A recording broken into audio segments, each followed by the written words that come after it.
Hello everyone, it's Noel back with our 25th out of 100 original characters. Today I bring you a character with a warm deep skin tone and blondish hair named Bruce, done in colored pencil. For this OC, I wanted to do something a little different, and by different, I mean way out of my comfort zone. I'd only ever attempted to draw dreadlocks once, and that was way back with an OC I'd done in high school, and that character has never seen the light of day, but perhaps I should dig them back out. And I'll be upfront, I wasn't looking forward to drawing this character at all. But I knew I had to overcome that itch in the back of my brain that told me to switch to something easier, so I pushed on until Bruce's sketch was done, and I'm glad. But to make it easier on me still, I gave him a bandana because there was only so much I was willing to do at this point. It actually took me a few days to finish Bruce because I ended up getting so busy with personal life stuff. The only thing I had left to do was color his bandana, so I chose some cool colors for it since his character is composed of a lot of warm colors. Today, I wanted to talk about manga, specifically the first full manga series I ever owned and still own today. But first, a little bit of background.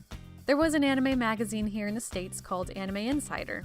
I loved going to the store to pick up the latest issue of it because I always learned about new or upcoming series. They had an article on yaoi and mentioned the manga series Fake by Sanami Mato, and since I'd found the manga at Borders, yeah, that place doesn't exist anymore, I was hooked. Over a span of 2 years, this manga series was my lifeblood. And I was 13 when I'd bought the first volume, and no, my parents didn't realize what content was in it. To summarize briefly without giving anything away, Fake is a buddy cop story with a bit of romance involved. It's still one of my favorite manga, and I find myself going back to read it almost every summer, so I'm definitely due.